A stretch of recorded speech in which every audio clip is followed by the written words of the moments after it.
Il va être opportuniste et vous demander qu'on y a dans ces conditions. Voilà. Moi, comme imam pël ba ñu ne ko sëriñ bi dañ ko soxla fi mu ne tawul ñaanal ñu mooy leen tàllal leen loxo ne leen yal na ma yàlla di ma dimbal ba ma kontaan mu dimbal leen. Voilà, donc nañ ñaanalante, je crois que ce sera plus équitable et qu'on place toutes ces bénédictions et tous ces soins sous la protection de celui qui fait l'objet de cette réunion aujourd'hui. Le vénéré chef que tout le monde dans ce pays a admiré et profondément respecté. Et donc, s'il y a des Sénégalais qui écrivent des œuvres sur lui,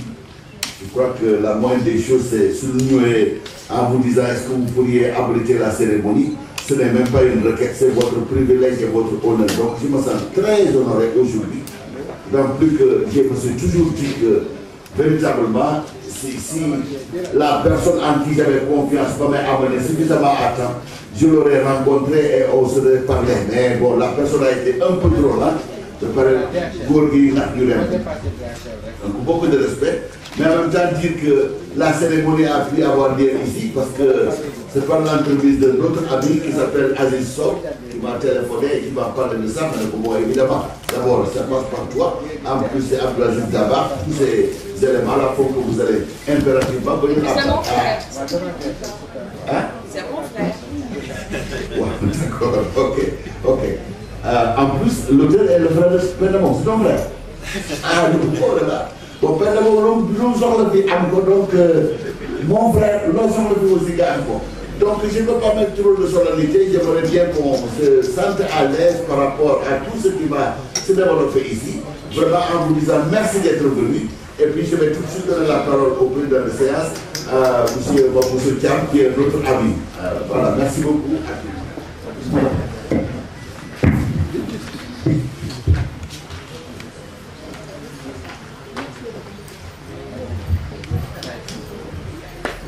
Avant de commencer, on va peut-être demander aux uns et aux autres de s'asseoir et on va demander surtout que l'on éteigne les téléphones. On va les mettre sous mode silence. Merci beaucoup.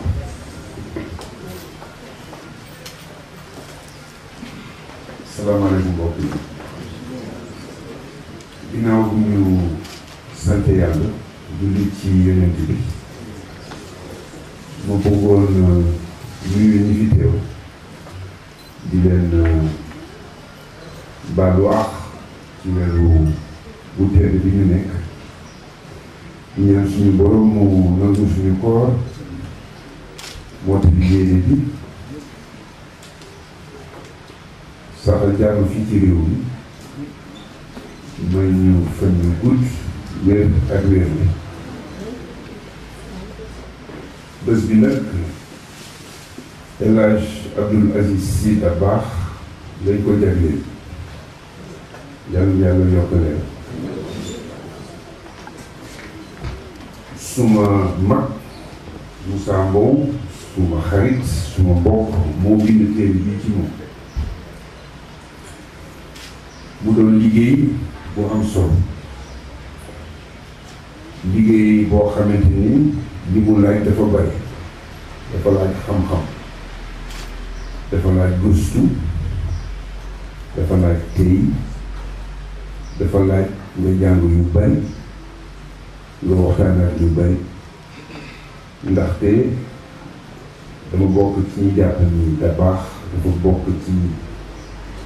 Sénégalais yi gën yi Sénégal jur bu ma sañoon Moussa Mbow dama koy gërëm waaye duma ko def duma ko gërëm duma ko ndokkee ndaxte dafa am loo xamante ni yàlla daf ñu ko may ñun suñu génération ñu mas donte Dabakh Malick suñu maam la dafa am loo xamante ni dañ ko fekkee ci jamono kooku doon bénédiction kon nag Moussa Mbow bu demee bay bind téere ci tabax Mali deful leneen lu dul woyofal moo tax ma ne leen kenn ko ci gën tabax Mali nitu diine la nitu lislaam la nitu xam-xam la nitu yàlla la nitu ñëpp la moom képp moo amoon sañ-sañu taxaw ci rajo bi ne xam naa ni fii ci Sénégal kenn bëgg ma moom la Moussa Mbow màggal tey ci téere bi mu bind ñun tamit ñu fas yéene sargal ko ci li ñu bokk maa ngi ñaan barkeel ci suñu jotaayu tey bi ndax li ko lal lu ñoroon Mamadou la woon ci gàttal mbokk ak diine jërë ngeen jëf. Je voudrais juste en quelques mots présenter pour les quelques collègues de Moussa qui sont de la BCEAO qui ne parlent pas le wolof, présenter rapidement l'ouvrage qui a été fait. Ce livre, c'est quelques longues années de travail pour Moussa Mbow. C'est un projet qu'il avait en tête depuis très longtemps et que Dieu lui a permis de pouvoir achever. Un livre qui a beaucoup de sources, parce que pour pouvoir l'écrire, il a fallu que Moussa Mbow lise beaucoup de documents, rencontre beaucoup de gens, écoute beaucoup de bandes audio, de vidéos. Et ce qui est intéressant dans la façon dont le livre est écrit, c'est qu'il est écrit par différents thèmes sur des démarches qui permettent de suivre l'évolution de la pensée de Dabar. C'est donc un livre qui est extrêmement intéressant et qui nous permet aujourd'hui de pouvoir transmettre à nos compatriotes, mais surtout à nos enfants, à nos petits-enfants, l'essentiel de ce qui a fait la pensée de Dabar. Je voudrais dire, et ça me paraît important, que c'est un livre qui est particulièrement facile à lire parce qu'il est très bien écrit. Il contient quelques anecdotes très intéressantes qui permettent de mieux comprendre cette exceptionnelle personnalité qui a été Dabar Malik, qui est un homme dont la devise quelque part a été de faire en sorte que son action et ses paroles aillent ensemble. Et c'est une qualité qui est très rare. Le soufisme, comme on le sait, se fonde sur les principes de l'islam qui mettent en exergue un certain nombre de qualités qui permettent à l'annihilation de l'ego. C'est ce qu'on a eu avec le lycée Dabar. Bon, je ne serai pas plus long. Ce qui a été prévu, c'est qu'un certain nombre de personnes vont prendre la parole. Ils se sont déjà inscrites. Je les cite dans le désordre, parce que chacun pourra prendre la parole un peu comme il le souhaite. Mais ce qu'on avait prévu, c'est que d'abord M. Fodeyon, qui est l'éditeur du livre, prenne la parole pour présenter sa société. On avait également prévu que Mansour Diaw, notre aîné qui a grandi sous l'aile de Dabar, prenne également la parole, de même que Babacar Sylla, Sidiki Traoré au titre des collègues de la Banque centrale, le docteur Mbaye Mbow au titre de la famille de l'MCA de Biré Mbow, le professeur Ousmane Sow, Moussa Ndoye au nom des amis, le professeur Penda Mbow, un représentant de la famille ici, et bien entendu Moussa Mbow. Naturellement, chacun d'entre vous pourra prendre la parole. On est là au moins jusqu'à 13h. Ce que nous allons simplement demander, c'est aux intervenants d'essayer d'être raisonnablement concis, parce que si on commence tous à vouloir dire ce que l'on sait sur Dabar, je crois que le mois de Ramadan ne suffira pas. On va demander aux gens d'être assez concis. Voilà ce que je veux dire en termes d'introduction. Monsieur Lyon.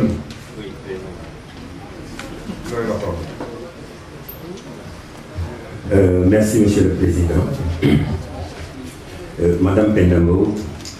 professeur Penambo, professeur Ousmane Sen, directeur du WAC, Monsieur Ousmane Sow, Monsieur Mago Soutiam, Monsieur Moussandoui, Mesdames et Messieurs, les invités, chers auteurs Moussambo. C'est un grand moment ce matin de nous retrouver dans cet espace du WAC pour célébrer le travail important et riche de Moussambo. Moussambo, un homme expérimenté que nous avons rencontré pour la publication de son ouvrage. Tant sa passion est motivante, entraînante et finalement contagieuse. Mame Abdoul Aziz Sy Dabakh Malick, source de lumière, est un travail qui rejoint ses œuvres qui éveillent et maintiennent des valeurs fondamentales. Moussambo a réussi une recherche approfondie et parfois comparative. Son prétexte pour nous installer dans la dimension spirituelle de Mame Abdoul Aziz Sy Dabakh Malick. Moussambo nous remet en relation presque intime dans l'introspection qu'il livre de belle manière. Dans son cheminement, qui part d'une source sûre,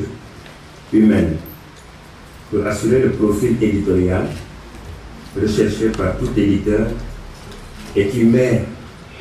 en alerte toute curiosité, Moussambo s'est imposé une rigueur méthodique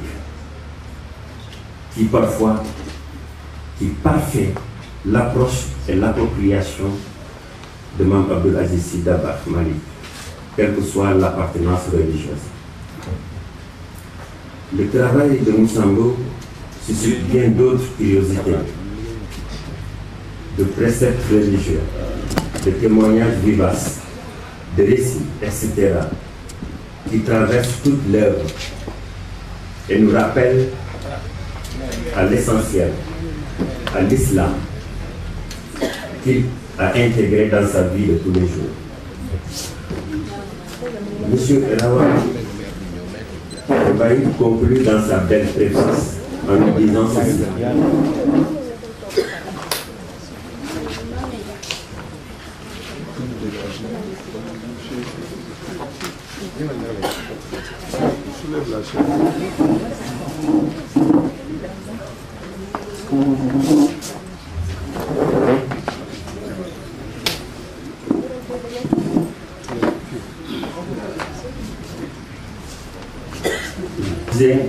Monsieur Rawan Baye conclut dans sa belle préface en nous disant ceci. La richesse de la fresque sonore qu'il a ainsi matérialisée ressuscite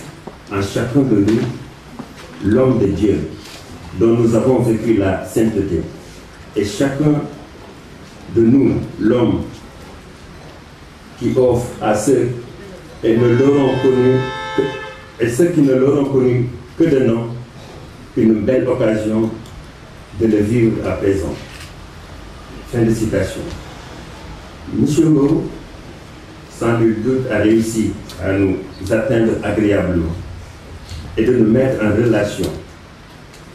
avec lui-même dans sa quête du juste. L'œuvre retrace une belle partie du vécu de Mame Abdoul Aziz Sy Dabakh. Vous serez comblé en la lisant de découvrir peu de choses qui sont partagées.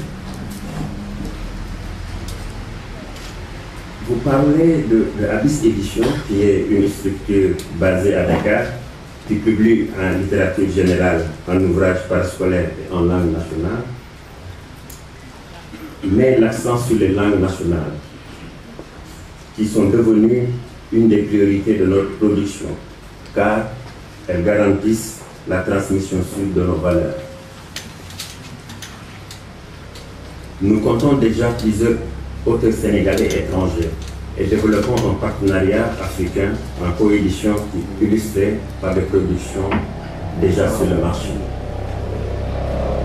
Nous occupons actuellement la présidence d'Afrique Libre, qui est le collectif des étudiants africains, dont le siège est au Bénin. Mme Abdoul Aziz Sy Dabakh ne sera certainement pas la dernière œuvre de Moussa Mbow, tellement son travail nous irradie, tellement, je crois que M. Mamsou l'a déjà dit dans son propos, cette facilité que Moussa Mbow a dans l'écriture, nous savons qu'il nous réserve encore d'autres surprises. Je termine en lui disant simplement bienvenue à Abyss Éditions et je salue la présence et l'arrivée de M. Ali Badré, qui est directeur de Maguilène.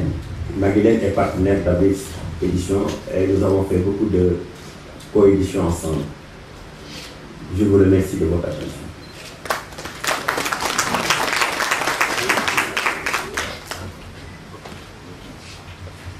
Merci beaucoup, M. Dion. Je vais peut-être passer la parole maintenant au professeur Penambo, parce que je pense que c'est peut-être le bon moment qu'une personne qualifiée présente le livre. Merci. Merci beaucoup, Monsieur le Président de séance, cher Bobo Soka. Je commencerai d'abord par saluer toutes les personnalités présentes ce matin à cette très belle cérémonie. Je salue particulièrement Mère Seydou, Tante Seydou Marie-Lémieux, je salue tout le monde ici, en particulier le président de l'association des écrivains, M. Ali Bedarabé, membre de la Zawiya Cheikh Ahmed Tijani, Zawiya Maliksi. Voilà. Je ne vais pas m'encombrer de trop de protocoles, parce qu'entre moi et Moussa, c'est que je présente cet ouvrage, mais je le fais avec en toute objectivité, parce que je pense que c'est ce que nous voulons. Mais comment Moussa, l'ingénieur électronicien, et Ousmane, je te remercie vraiment pour tout ce que tu as fait et dit, est arrivé à écrire cet ouvrage. Pour moi, c'est très simple. Peut-être c'est le disciple qui écrit. Peut-être c'est celui qui appartient à l'ordre mystique, l'ordre soufi de la Tijaniya, avec tout un processus d'initiation, mais aussi toute une acceptation et une reconnaissance justement d'appartenance à cet ordre. Je crois que le jour où il est revenu de France, que son père l'a envoyé retrouver avec son frère El Hadj Abdelaziz à Aïn Mahdi, peut-être c'est ce jour-là qu'il s'est passé quelque chose, qu'il y a eu un déclic entre les deux, et il n'a jamais cessé à partir de ce moment d'être vraiment dans l'affiliation,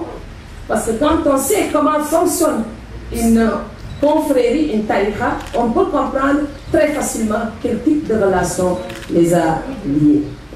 Je sais qu'il écrit ce livre depuis très longtemps, parce qu'il en parlait assez souvent. Mais ça, c'est la dimension peut-être mystique qui peut expliquer pourquoi il en est arrivé à ce résultat. Mais ce n'est pas seulement suffisant pour comprendre la personnalité de Moussa Mbow.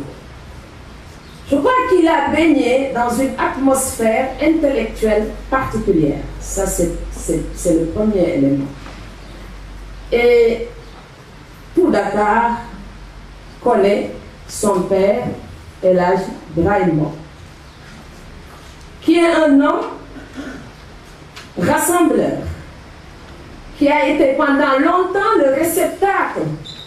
de tout un mouvement intellectuel et politique. Et je crois que cette ambiance a beaucoup marqué Moussa. Et pourquoi? Par exemple, tout le monde sait que El Hadji Ibrahim Mbow était un artisan, un chausseur, un cordonnier, et dans Dakar, le chaboté existe toujours. Et il a eu à côtoyer dès sa prime enfance des personnalités qui ont fait ce Sénégal, à la fois sur le plan intellectuel et sur le plan politique. Je citerai Abdoulaye Ly. Qui ne connaît Abdoulaye Ly, qui est le premier docteur d'État sénégalais, et tout le mouvement du Plan Sénégal, où on a Abdoulaye Gueye Kabri, Moussa Coulibaly, son homonyme, Doudouba, Marème Gaye, le professeur Samba Ndoukoumane Gaye, Mbaye Diop Fary Mbaye, El Hadji Mansour Mbaye, El Hadji Djibril Mbaye, El Hadji Idrissa Gueye, Doudou Gueye et Madame Rose Bass et Maître Fadilou Diop, on peut aussi ajouter Amadou Mahtar Mbow, etc. Quand on a grandi dans cette ambiance, la fibre intellectuelle s'installe déjà, et je crois que c'est ce qui explique pourquoi Moussa Mbow, malgré sa scientificité, ou bien le fait qu'il soit ingénieur, il n'a jamais cessé de taquiner la plume ou de mener une certaine réflexion. Le travail qu'il a fait à travers Mame Abdoul Aziz Sy Dabakh Malick, Source de lumière, avec les publications de Rawane Mbaye sur justement tous les discours, parce qu'il a rassemblé 3 tomes, il a eu à les présenter il n'y a pas très longtemps à la librairie au 80, sur justement les discours, la pensée, la philosophie de El Hadji Abdoul Aziz Sy.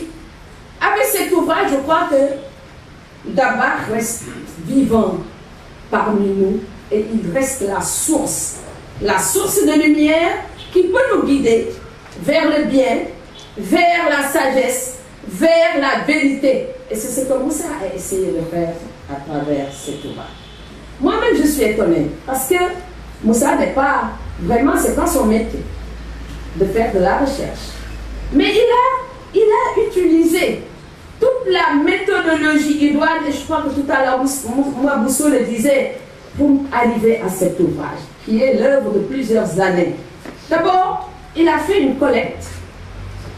de documents, des documents audio, mais aussi des documents dans la presse ailleurs.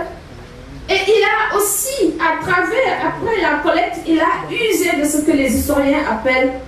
si vous voulez, la tradition orale, parce qu'il est allé à la rencontre de plusieurs personnalités qui ont côtoyé El Hadji Abdoul Aziz Sy, y compris dans son intimité. J'ai beaucoup apprécié par exemple ce passage sur cette dame qui s'occupait justement de l'intimité de El Hadji Abdoul Aziz Sy, ses vêtements, sa chambre, etc. Pour connaître davantage cette personnalité intime. Il a fait donc ce travail en usant de la tradition orale, mais quelque chose d'extrêmement difficile pour un chercheur, c'est le travail de traduction, parce qu'Abdoul Aziz ne s'exprimait pas en français. Et Moussa, tous les textes, il les a traduits, et remarquablement traduits, et je crois que quelqu'un qui veut faire un travail scientifique, de recherche, ou d'analyse de discours, pourra s'appuyer sur le travail de Moussa. Et je remercie l'éditeur parce que nous avons les CD, les références, les dates, et vraiment, ça, il n'y a qu'un chercheur qui peut faire ce type de travail. Il a fait la traduction, un travail de classement, et après en avoir extrait des éléments qui commandent. Mais au fond, quand on réfléchit sur ce que Moussa a fait, Abdoul Aziz est parfois un prétexte. Parce que ça lui permet de poser un regard critique sur notre société à travers Abdoul Aziz. Bon, c'est le modèle, c'est l'idéal, c'est le vivificateur, comme tout le modèle que constitue le prophète, surtout chez les soufis. Et quand on prend le livre, par exemple, qui est composé de 3 grandes parties, la première partie, c'est la partie peut-être la plus importante, qu'il a consacrée à l'héritage, Dabakh et l'héritage. L'héritage depuis son enfance, mais aussi son affiliation spirituelle, son père, El Hadji Malick, mais une personne qui a occupé une place centrale dans le vécu, mais aussi dans la spiritualité de El Hadji Abdoul Aziz Sy. Il en parlait assez souvent, c'est Serigne Ali Touré, son maître. On voit tout ce cheminement spirituel de El Hadji Abdou, son cheminement aussi intellectuel, parce que c'était un intellectuel à travers ses maîtres, son père d'abord, son maître d'école coranique, mais aussi ses frères, qu'on le veuille ou non, qui sont des références, et tout cela pour verser vers le maître spirituel de la Tijaniya, qui est Cheikh Ahmed Tidiane Chérif, avant d'aller directement vers le modèle prophétique. Donc ça, c'est la première partie. La famille, la religion, la société, les hommes, mais c'est l'héritage. Sur quoi? Qu'est-ce qui fonde véritablement l'homme qui a fait? Qu'est-ce qui fait Abdoul Aziz? La deuxième partie est consacrée au calife, le califat, la parenté, le retour à la terre et nos responsabilités. Et Abdoul Aziz vraiment a une chance extraordinaire, ou le Sénégal a une chance extraordinaire. Il a traversé tout le XXe siècle. Tout le XXe siècle, il l'a traversé avec ses vicissitudes, ses problèmes, et à chaque fois, les gens l'appellent régulateur social. Et je crois qu'il est plus qu'un régulateur, il est à la fois le réceptacle de tous les problèmes, les préoccupations, mais aussi c'est une espèce de socle, et c'est ce socle qui a permis peut-être, qui a cimenté un peu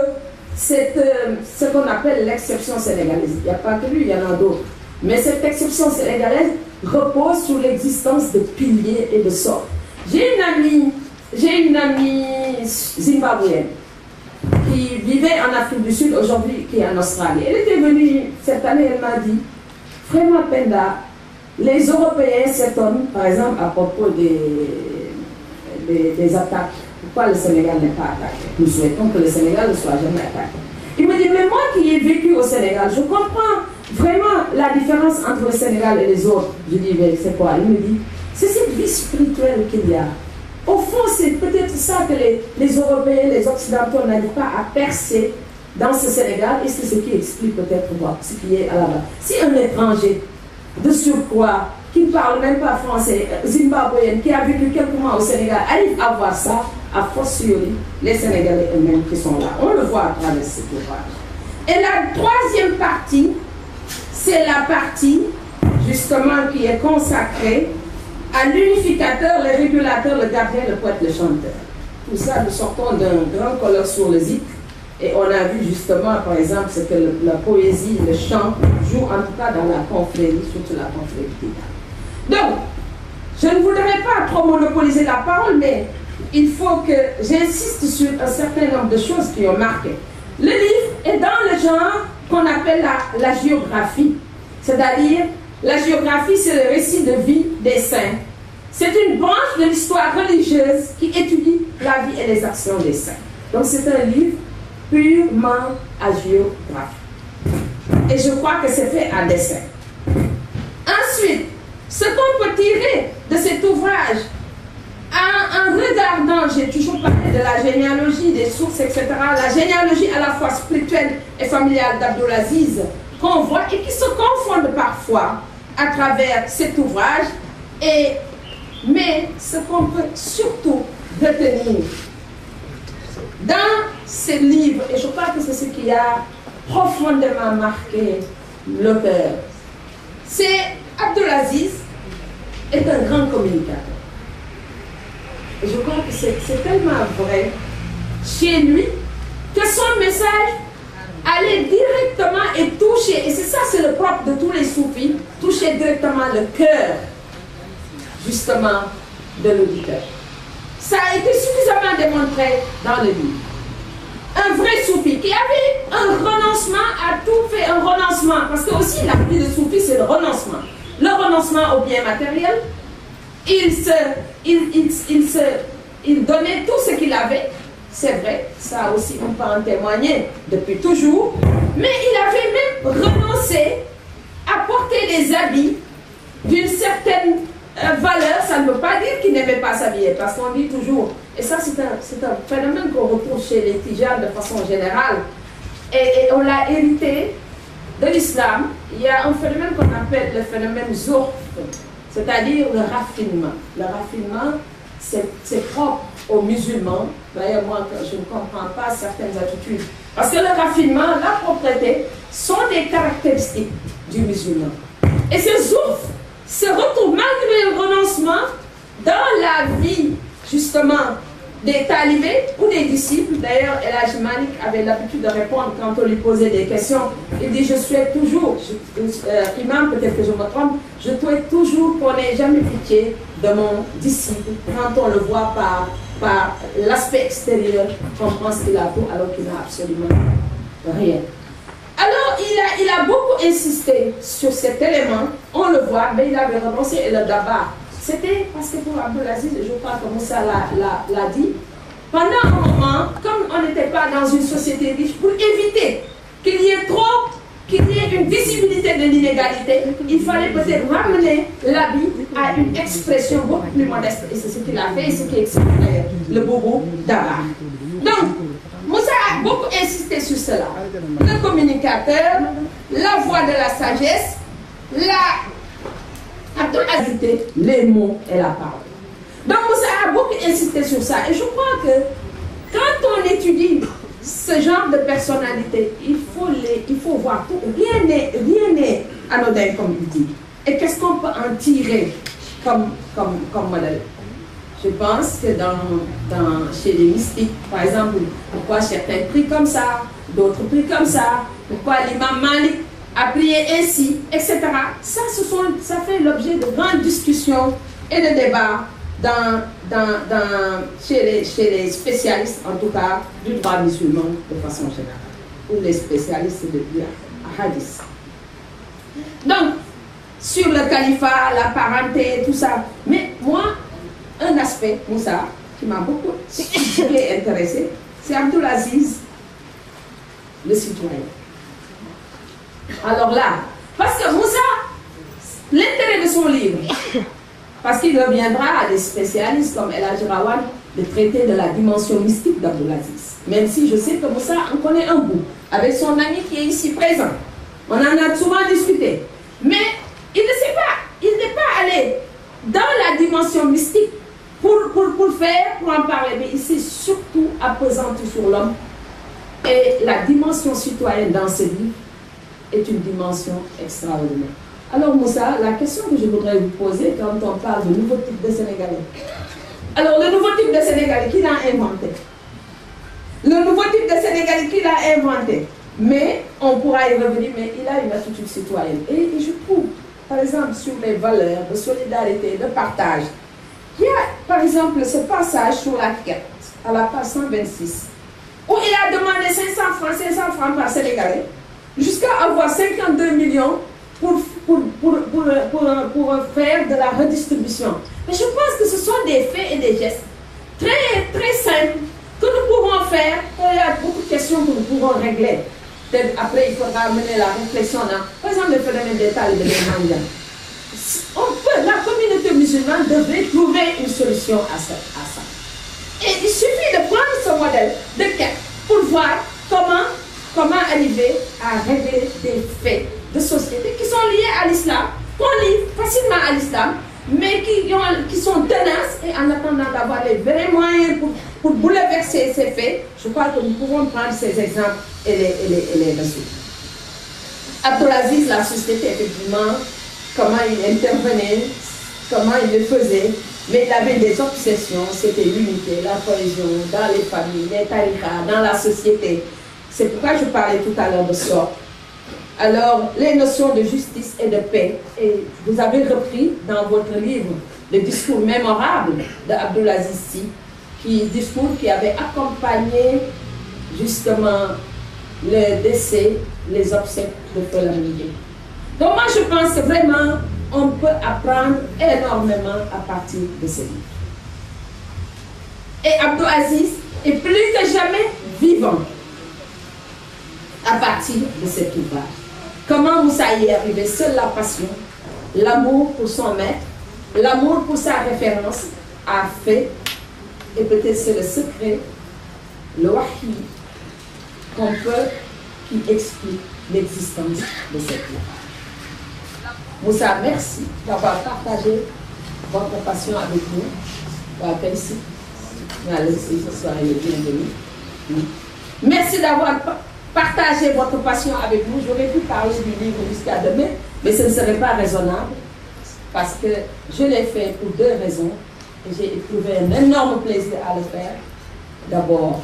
pour l'objet du livre, qui est Abdelaziz Sy, source de lumière. Le sujet, oui, mais c'est l'objet aussi. Le sujet est l'objet, mais aussi pour l'auteur, que j'aime beaucoup, Moussa Bow, et qui nous a montré que seule une passion peut aider à soulever les montagnes. Et cet ouvrage est un ouvrage extraordinaire, très bien écrit, qui est un ouvrage de collecte, un ouvrage qui a utilisé tous les moyens possibles, justement, pour nous donner en tout cas ce témoignage sur un homme de dimension exceptionnelle. Je vous remercie. Merci. Assalamu alaikum wa rahmatullahi ta'ala wa barakatuhu. Ñu ngi yëkkati suñu kàddu ci lii ñu woo fas yéene ci wax lu tuuti marqué loo ko ci li Mouhamadou Moussa Bow def ci Baye Abdelaziz Sy ñi waroon a wax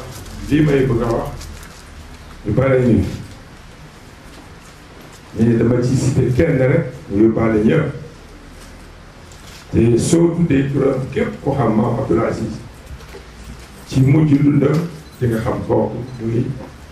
Alaaji Abdou Dieye Maam Abdelaziz Sy radiyallahu taala anhu li ñu bëgg a wax ci moom ci lu mel nii du mën a nekk mooy li penn moo wax léegi suñu jigéen ñu koy nuyu de passage di nuyu suñu yaay séene bu Mbow am na rek lu tuuti luñ ci mën a wax loo xam ni dundee nañ ko ak Maam Abdelaziz Sy di remercier balaa ñuy wax dara ci Maam Abdou Moussa Mbow benn wax da léegi benn wax ci Moussa lu tax mu nekk technicien nekk ingénieur ci technologie liggéey ba bàyyi dellu ginnaaw ñëw di bindi ci ku góor bu mel ni Baye Abdelaziz Sy radiyallahu taala loolu yaakaar naa ni li ñuy wax ci base bi la jàmm ma tubaab nag su ma waxee tubaab bu jubul bu ngeen ma ko baal yaakaar naa ni ci base bi la lu tax ma ni ci base bi la ci sunu yaay ji baax ji toog fii la fi mu jaar ak waa kër Maam Seydi Hadji Malick su ma turandoo moo doon sëriñam moom benn sëriñ moom maa ngi door a xam nag tey ñu mag ñi lu tax suñu musaan am xew ñu taamu seen sëriñ ñëw wa ilaa muy tudd ñu taamu mu ñëw ñu jox ko doom mu tudd wa ilaa muy leneen lu safaan boo xam ne bii neexul ñu woo ko mu ñëw mu ñaanal néew wa ilaa muy xew ba neex ñu woo ko mu ñëw ñu ne ko suñu doom ci liñ bëgg nga may ñett yooyu gisoon naa ñaari mais benn bi laa gisaat tey muy ñett yëpp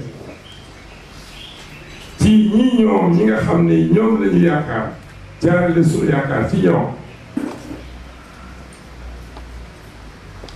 ñoom lu ñu dugal seen loxo rek yàlla dugal ci loxo yàlla baaxe nañu ñun ñi nga xam ni ñii jaboote nañ ñu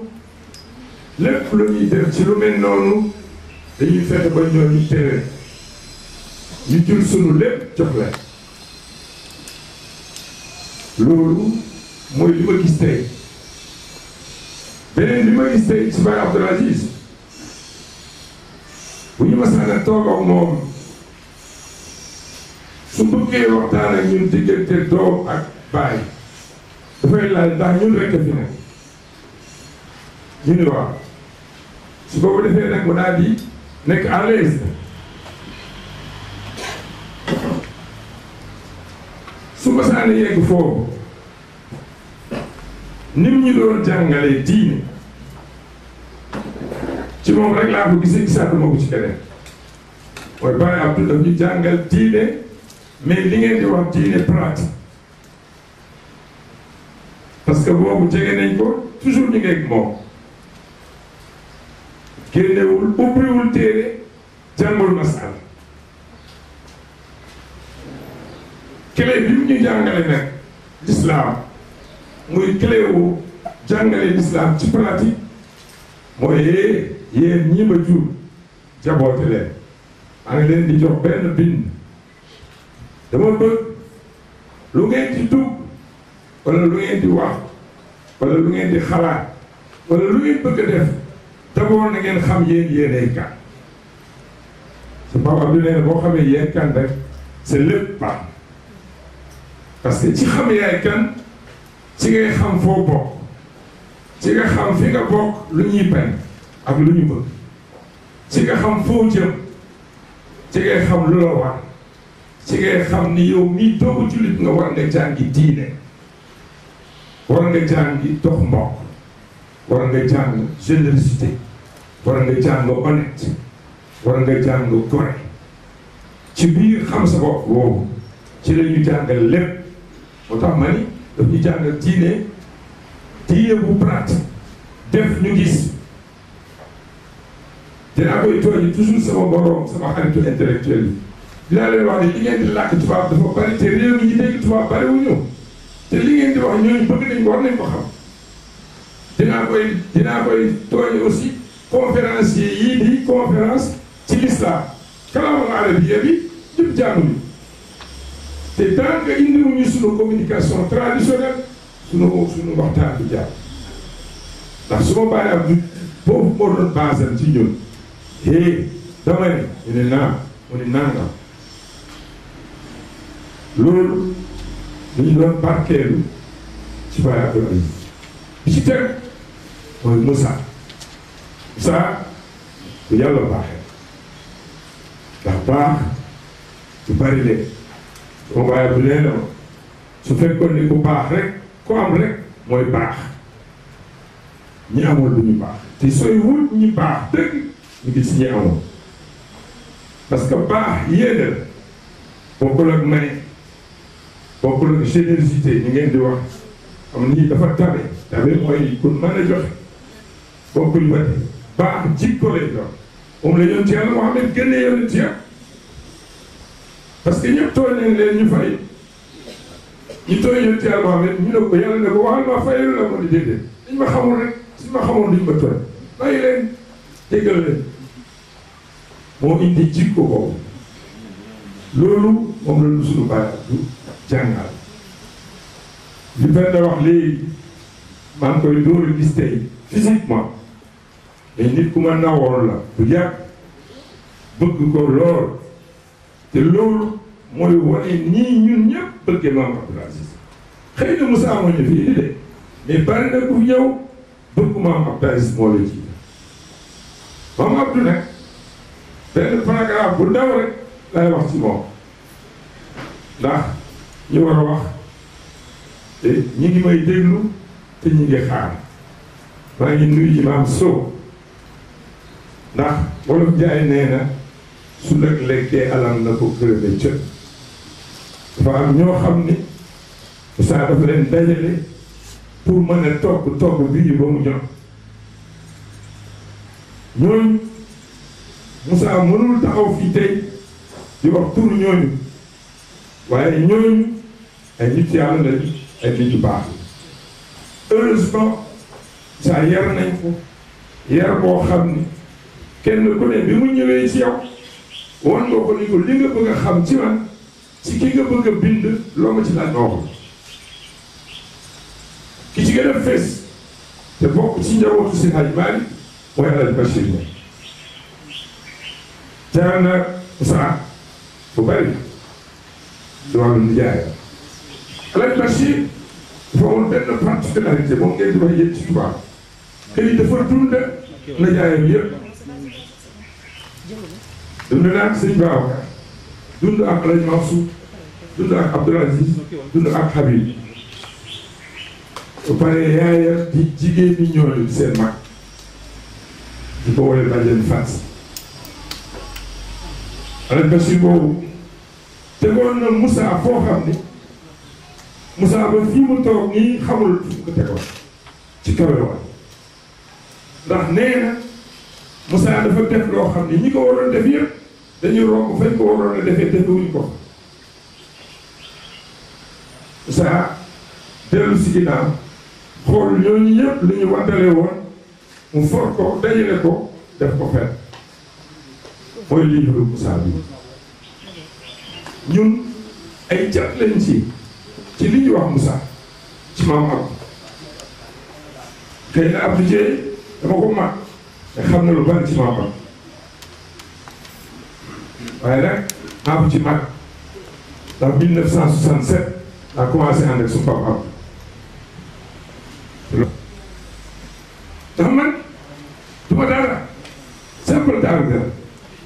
simple ouvrier la waaye sutura bi ma yàlla defal ñu ngi ko jaarale ci sopp bu ma sopp Cheikh Abdoul Aziz Dabakh. bismillahi samil alim min asheytaani rajim bismillahi rahmani rahim alhamdulillahi wassalatu wassalamu ala ashrafil mursalin sayyidina mawlana muhammadin sallallahu alayhi wa sallam wa ala alihi wa sahbihi ajmain mbokk yi fi teew yëpp ñu ngi leen di nuyu ngay ziar di leen masawu itam di leen ndokkeel ci weeru koor yi ñaan yàlla may nañu teew ko ñaan nañu ko teew ak yu bëri la di jaay Seydina Muhammad sallallahu alayhi wa sallam di nuyu kilifa yi fi teew di ko doone nag ci sama yaay ji soxna Seydina di ko ñaanal yàlla yàlla jiital fanam yokk leeru suñu wéyjur la ak Ibrahima Mbow ak njaboot ci kër yëpp nuyu sama sœur madame de ministre professeur Kane Mbow tabarakallahu nuyu itam Maboussa Thiam ak Moussa mi nga xam ni mooñ fi daje nuyu le président Doudou Wade ak xaritu Moussa yi fi teew yëpp waa Grand Place ñu ngi leen di nuyu sama waa kër maam El Hadj Bassirou Niang radiyallahu taala anhu ñoom Mansour ñu ngi fi ak Cheikh Oumar Foutiyou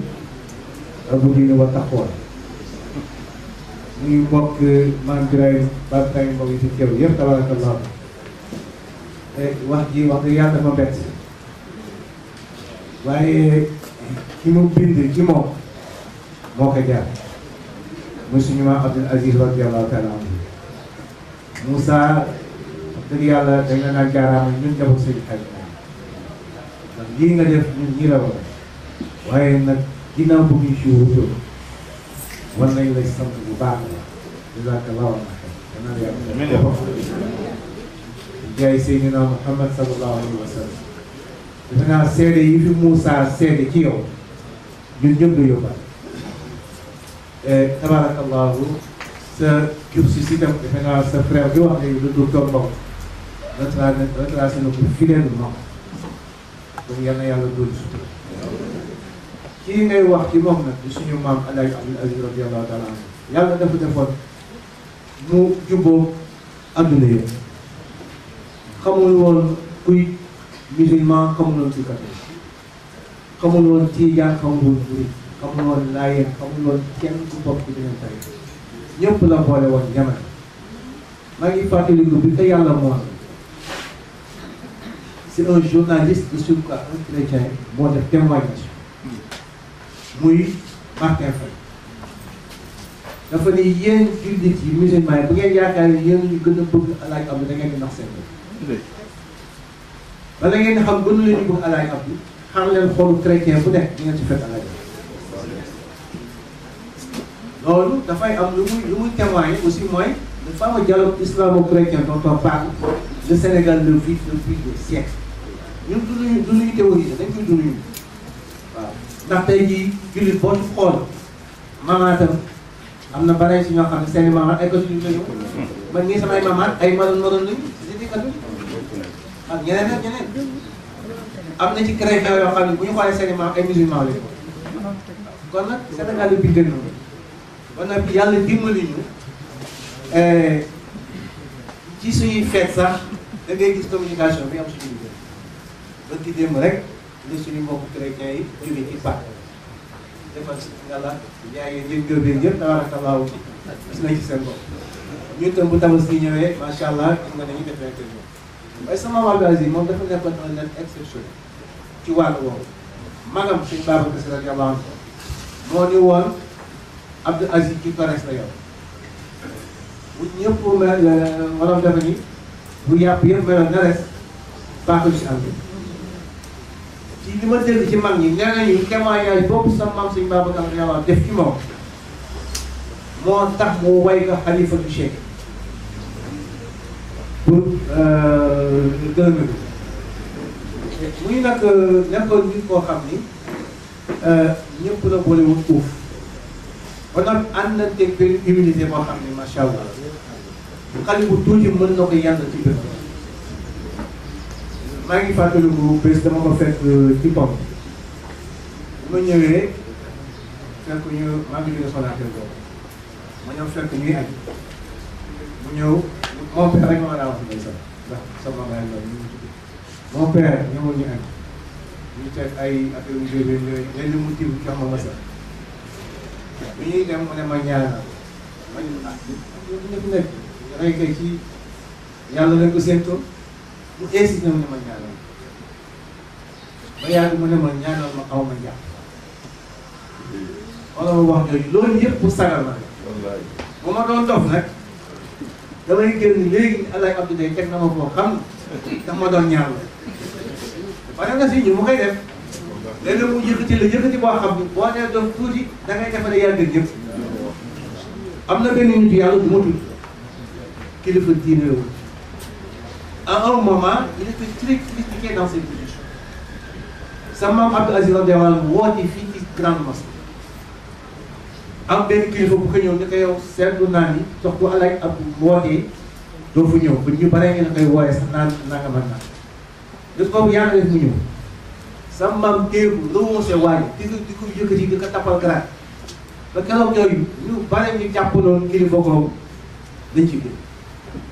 noonu la daan defaree nii te kon tabarakallahu ku mel noonu Moussa boo bindee ci moom ci dëkk source de lumière du ñu mën lu dul kontaan si du ñu mën lu dul bëgg ndax nee naa Alaaji Abdou Aziz radiyallahu taala toog na def na fi loo xam ni président de la république àgg na fa yàlla may ko en 88 fii quand il y a eu la crise entre la jeunesse et le pouvoir il y a un mot que le président Abdou avait prononcé et ça a failli lui coûter cher waaw ginnaaw yàlla suñu maam Abdou réconcilier jeunesse bi ak président Abdou ndax toogoon nañu ay jamono président de la république ku ne xam nañu coupe nationale du Sénégal moo koy présider c'est la coupe du président kenn moom mais à un moment avec cette crise c'est le ministre des sports moo daan indi ko di ko assuré waaye ginnaaw yàlla sama maam moo defal diggante boobu ndax yaa ngi fàttali sa fameuse phrase moom ne yéen sama collaborateur yéen samay camarades yéen laay wax étudiants yi ni ko yow maam yàlla sër daf lu wax maa kenn loolu ñaan ñu bàyyi du ñu jàppal bàyyi diggante boobu moom ko defa il a agi en vrai président la réconciliation kon c'est un régulateur social bari na ci crise yoo xam ni dafay ñëw sax ca kanam yàlla may ko bax si na boo xam ne daf koy gis la fameuse crise Sénégal wari dañu gis nañu le fameux affrontement entre les gendarmes et les policiers fii la ñu fekk te yooyu yëpp du ko jiitu dafa ni sàrxe na ñaan leen bu ñu demee tuuti mu gis lu taxul mu ñuy ñaan tabarakallahu yàlla defi digganteem ak ay magam ak rakam mu amoo si alaaka bu doy waar ay relation yu am solo ba ci doomam yii léegi docteur Mbow tudd na ba di Seydi Djemil Seydi Djemil boobu sama bàyyi la dañ am lay addu moo ko yóbbu ñu bare xamuñu ni sax suñu Seydi Djemil sëñ Moussa dégg moom mi moo ko jox te sëñ Moussa Ba wax na ma circonstance yi ma ko jox ndax nee na dañuy ñëw Ndar am benn waaye bu ñu daan wax Seydi Rafet nee na ñu toogee nii ñu ngi jokkoon ay ensemble yu mat 6 pièces yu bare mu ñëw ni ko solo essayé def ensemble nañ daal ba man fii yaa ngi ko taxawaay macha allah mu ne ko solo bu mu sol mu nekk teg si sol ko bu 6 pièces yëpp mat mu ne ko waaw hey Jamil foofu la tudd ñeneen ñi si dese ay doomam yooyu ñoom sëñ Cheikh sëñ Mansour ñoom ñëpp dafa amoon relation yu profonde ak ñoom ba ci xalifa bi nekk tey yal na ko yàlla bàyyi. amiin suñu bàyyi Abdou Aziz Al Amine maa ngi koy doy na sax ma ne que dañuy bu ñu tuddee nit nga jël juróom-ñaari jikko ci moom waaye yow sa doon am na lu ma la wax nga tax xamul dara waaw lu ma xat-xat bu ñu xewlee yónneel sa loxo yi yaa ngi lay wax sa bopp kon tabarakallahu ñu ngi remercier bu baax ñi ko fu wuy si ñëpp ndax c'est une œuvre colossale liggéey bu rafet la tabarakallahu Alaay Abdou bu ñu doon wax tey bu suba yi li ngi doy na si moom kon ñu ngi sant yàlla di gërëm di ñaan yàlla daal Moussa sa œuvre bi yàlla seen diglaay jaay Seydina Muhammad sallallahu alayhi wa sallam di ñaanal doole ñaanal suñu yaay bii yàlla bàyyi ci kanam moom ak njàngoon ko yëpp ñu yàgg uuf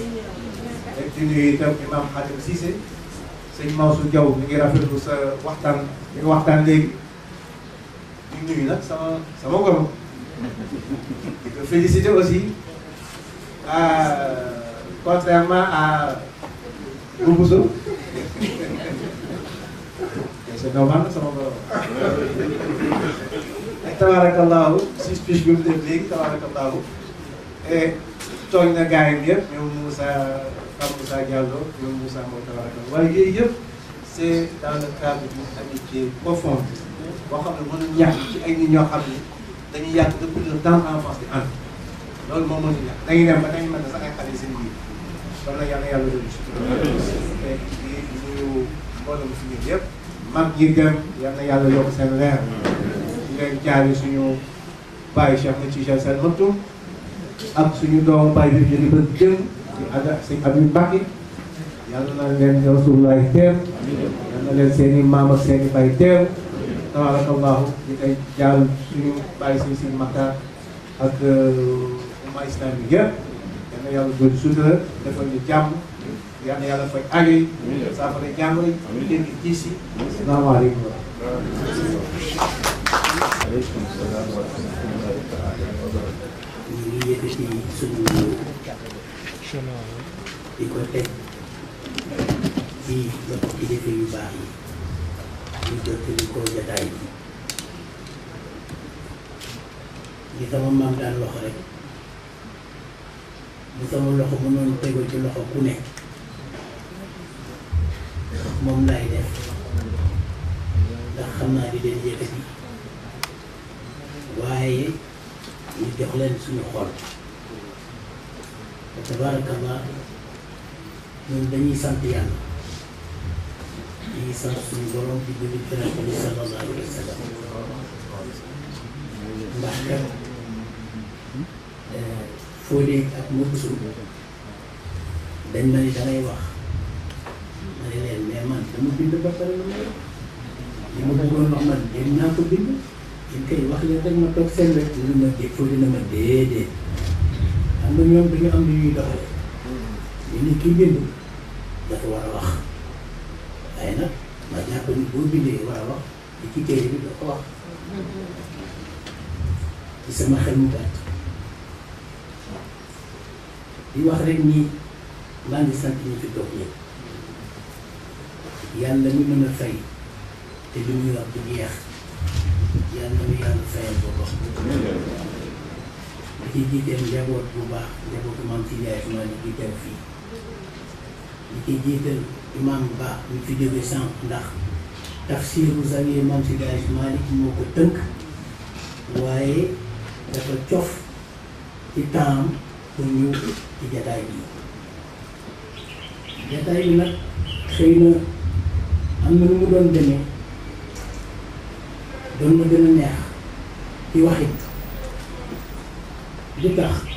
mooy soxna imam ba muy mag ci sama soxna ñu yàgg waxtaan ci téere bi dafa génn àddina muy Adja Ndeye Maguette Thiam ba bi ñu mujjee gisee maa ngi koy nettali mu ngi ma yow ñaanal ma saa yoo ma ñaanalee ma dem màkk man ko waaw yow tey ñu xaar rek ñu bàyyi ren déwén na xëy na am na ñu ñuy demee ñu ànd suñu borom moo def ko soog waaye tey jii man bi livre bi génnee bi ñu programmé journée dédicace sama xel ci moom la jëkk a dem ñu jóge ci loolu ñuy ñaan ñu koy ñaanal 40e jour ñeent fukki guddi yi seen waajur bu góor génn àddina mu nekkat beneen tiis bu tegu ci kaw njaboot waaye suñu borom moom lu mu def rek jaam bi daf ko war a nangu ñu nangu ko te di leen ñaanal yàlla na seen bàmmeel yaatu yàlla na suñu borom leeral seen bàmmeel yàlla na suuf sedd seen kaw ndax ñoom ñaar ñëpp am na fu ñu féete woon njaboot bi waaye nag noonu la àddina demal maa ngi ñëw la tey na jataayi tey bi man dafa am ay jëmm yu ma fàtte Imam Ousmane am na lu mu laal ci professeur Sidi Mohamed mënoon naa wax ni mën nañ ko tuddee bés bi ndax dañuy sos lu ñu liggéeyee téere bi moom lañ ci waxtaanal ak professeur Ousmane Sow ñu ne ma demal rek demal man ko oustaz affaire yi man essayé naa dugal naa ay données mais dafa xaw a compliqué mu ne ma yëgal la benn affaire ma nga ca dëgg tey mu ne ma am na ñoo xam ni fi ñu toll ci yàlla boo laalee seen yëf nga koy eggalee seen bopp bu fekkee ne lu war a jaar yoon kon nag mu gën a sànkati yàlla professeur Sidi moo am ne jóg na ci sori ndax Imam Ousmane wax na ko daara moderne bi ñuy wax moom professeur Abdoul Aziz Kébé ak professeur Ousmane bi ñoom ñoo ko sos di ko doxal yàlla boole ba leen di wax waaye bésu tey bi sama xel mu ñàkk a dem ci sama waajur ku ñuy wax Abdoulaye Ly nekkoon sama wëllëre baay ñu yàgg lool xam nga koo xam ni ouvrier la yor atelier ak koo xam ni savant la chercheur nekk IFAN ñu war a ànd di leen boole suñu borom rekk ko mën ñu ànd tuddante njaboot mën naa wax ne génn àddina moo leen tàqale te boo leen gisee boo leen séenee ñuy dem yàlla defal na leen loo xam ni njàngat la parce que bu ñuy dox seen ñaari mbagg day tegloo ñu bokk paa ku nekk wëlbali sa bopp ñuy wax ñu dégloon te di wax mën nga nekk seen wet doo dégg li ñuy wax muy lu doy waar boo ci mënee seet tuuti kon nag suñu bàyyi bu baax boobu dañ koy ñaanal ak soxnaam ñi nga xam ni muy turandoo ci toog fële muy mat leen yàlla na leen yàlla teeroo leen man te yaatal seen mameel mun naa tudd ci même fànn bi sama nijaay Seydou Niang ci gàttal rek man ba ma nekkee lycée dama daan négliger matière bu ñuy wax français yàlla natt na ma de bu ñu nee mathématique physique ma xaw a yëngatu tuuti am na yu xaw a baax bés mu woo ma ne ma yow da nga yàq nit ñi wala lan ak nu mu daan wax nan ngay mën a amee note yu baax mathématique physique te doo am note yu baax français te pour nga am note yu baax mathématique physique soo nga dégg français luy dëgg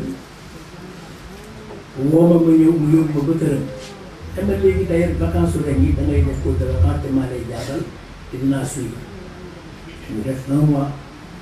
ma xaw a rocceeku ñu ñëw école ubbi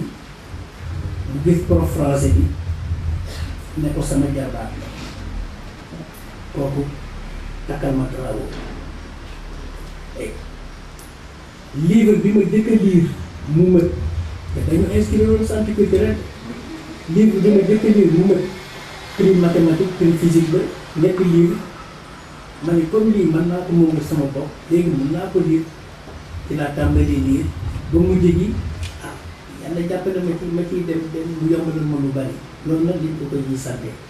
waaye li jiitu loolu mooy taxawaayam ci biir kër bi lay am boobu année ba ñu jógee ni dañuy yóbbu suñu bàyyi mag loolu dem na màkk demati màkk ñu décidé suñu gën a man baa ñu dem na mag ñu ko yóbbu Maroc comme ça mu changé tuuti bi ma demee seeti ko wax ko projet bi mënu ma loolu day xalaat bu rafet la ma ne ko am mënu ma xam nga nu ma ko tuddee ma ne ko mënu ma des vacances saines kon nag mënul nañ ci toog di ci wax waaye que ñu yaay bu baax la te ki nga xam ne nag mooy sama nijaay Habib muy juru ma musu moom dañ koy ñaanal yàlla na yàlla yokk wér ndax kat dama yàgg waxtaan ak moom ci lii ba bés mu ni ma foog nga arrêté parce que boo arrêté wu dangay continuer rek te doo publier muy wax bu am solo parce que livre bii tey rocc naa ci 75 pages yoo xam ne ay thèmes la yoo xam ne dama ko ci développé ba mu ji ma ni buñ ko ci boolee day xaw a ëpp ma rocc ko ci teg ko di ko mu nekk fii ba tey 300 pages parce que Fodé ca njëlbéen te daf ma wax ne ma ba ma koy jox manuscrit bi dama dindi loolu pour làmbatu mu wax ma ne ma bu ëppee buy baax trop ñoom ñoo xam na parce que ñoom loolu mooy seen liggéey di ñaanal sama njaboot yi waaye suñu xel dina dem ci suñu yaay Alaaji Thiam excellence ambassadeur moom it di ko ñaanal wér ndax yàgg nañu waxtaan ak moom suñu xel di jóg ci dem ci suñu liggéey Abdoul Aziz Thiam moom it di ko ñaanal dana ko yàlla yokk wér ndax ñooñu ñëpp dafa am lu ñu représenté ci ñun xam naa ni am na loo xam ne nag di ngeen ma baal dinaa ci dellu si tuuti man damay yàgg wax ni El Hadj Ibrahima Mbow njureel la am ci man ndax kat sama baay mooy Yaman Mbow sama nijaay di rakku soxna si baax si toog sama ndey mooy soxna si toog fële Adja Abi Ñaan ndax ñoom laa am falaa màggee falaa dimmee ñu topp ñu di ñu defar di ñu won ndax tey am na loo xam ne mën naa ko wax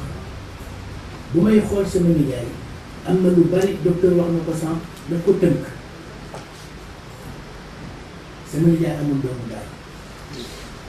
ñun dañu dugg ci këru famille nombreuse ak suñu waajur am ay soxna ñëpp am nañu problème doomu bàyyi ni mu dal jarul na bonde lu diis la lu jafee réglé la waaye am na loo xam ni boo ko armé woo suñu borom mën na la ci dimbali te boo ko defee rek mu jàppale la ci ndax jafewul lu dara lu dul jéem a defar boo jéemee defar am na loo xam ne di nga ko dégg du la neex am na loo xam ne dinañ la ko def te du la neex boo toppee yenn wax yi ak yenn defin yi nga xam ne da lay xëcc pour nga ànd ak man da lay yóbbaale suñuy jaay Yaman moom dafa jël ay doomu baayam uuf jël ay rakkam yi mu bokkal ndey baay uuf ñun bu ñu màggee ci loolu mënuñu def leneen kon nag dañ ciy jaare gërëm suñuy rakk ak suñuy mag taawu kër gi tey mooy Pape Makouré Diop boobu mu nga France ni ko miin mbis lañ koy wax waaye tey jii mën naa wax ni ci doomu Birahim mooy suñu xalifa nag ci kër dafa am lu muy tekki cër la yàllaa koy joxe kenn du ko sàmm yàllaa koy joxe bu la ko yàlla joxee nga nangu ko am na lu gàllu sa loos ñi nga booti am na lu gàllu seen loos yar na nu yàlla dimbali ba loolu leer fi ñu bopp ba ñu mën ko jëfee pour neex la ànd dinaa jël fi tuuti ci El Hadj Yamar Mbow ak Adja Abi Niang ndax kat suñuy bañ abi occasion la xëy na ñu bari dinañ jaaxle ndax mosuñu ma dégg may wax bari ganu lu may wax sax grand place la yam waaye occasion la pour sant suñuy bañ ndax kat ñun ba ñuy dem këram am na lu ñu meloon waaye loolu yëpp xool ko nit ñu téye lu sama jaay bëgg yëngati sax mënu ko bàyyi leen lu ñu def neex na ko lu ñu wax neex na ko bu ñu ñëwee wax lu dul dëgg sax muy ànd ak ñun waaye loolu yëpp du dara lu dul bëgg jaboot loolu nag dañ ko ciy sant xëy na occasion la tey ma jël kàddu di ko wax pour nit ñi seede ci Babacar wax na ko sànq seede dafa baax ci lu ne ñun ñu ngi koy gërëm di ko ñaanal yàlla xam na ni am na loo xam ni maa ngi ko doon dox ak njabootu boppam bu ma ko yàlla mayoon man maa koy defal sama bopp ah sama nijaay nag man dama koy ñaanal ndax Ousmane Imam Ousmane moom amul sago ci sama nijaay ndax kat xam na ko yàgg nañu jëfee waaye sama nijaay Yamar moom daf ñu defal loo xam ni mënuñu ko defal suñu bopp wala defal loo xam ni mënoo ko defal sa bopp nag da koy sant di ko gërëm di sant yàlla ndax daf ñu dajale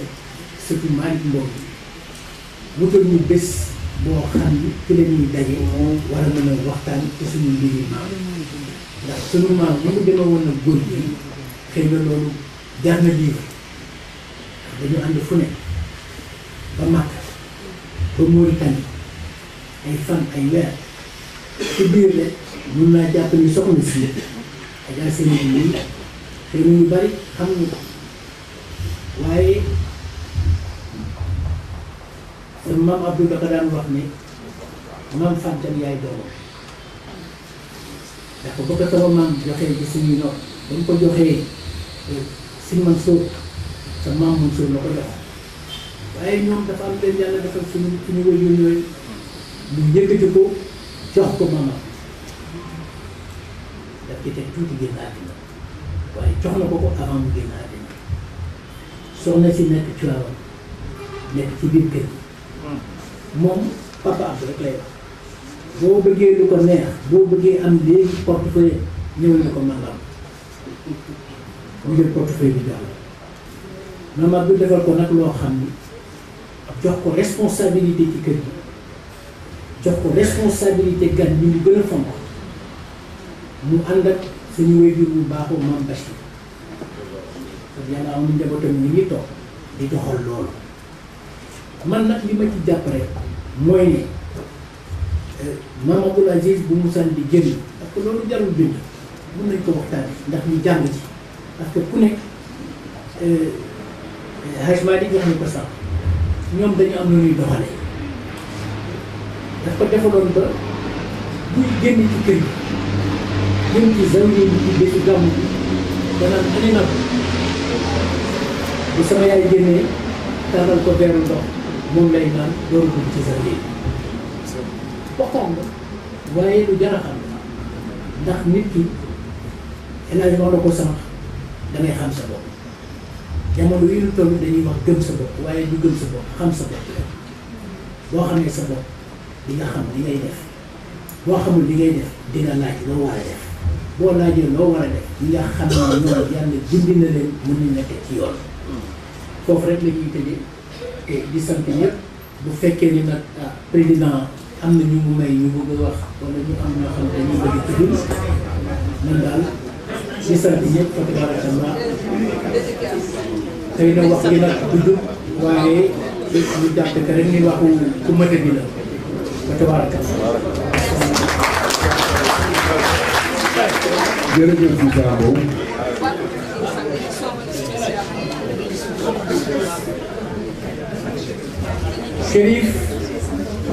Chérif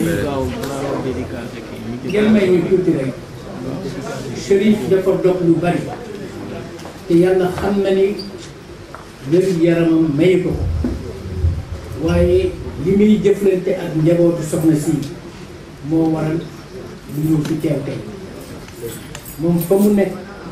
ci Ouest Foire ci diir bu gàtt mobilisé na quartier bi ba ñu tàmbali tabax jàkk mobilisé na quartier bi di leen jàngal mag ñi ak ndaw ñi mobilisé na quartier bi ba am ñoo xam ne dañuy jóge Europe di yónnee seen njaboot ñu ciy jàng moom ci suñu wéyjuru bopp yaay Seyda mooy soxnaam te yaay Seyda nag ñun suñu seddoo bopp la ndax asi yi nga xam ni moo nekk ak moom moo doon sama wëllëre banque ba nekk sama xarit nekk sama jigéen mënuñu koo ñàkk wax nag yëgal ko ñi teew ndax teewaayam dafa doon loo xam ne lu kawe na ci ñun Serigne ñu ngi lay jox sa wàccuwaay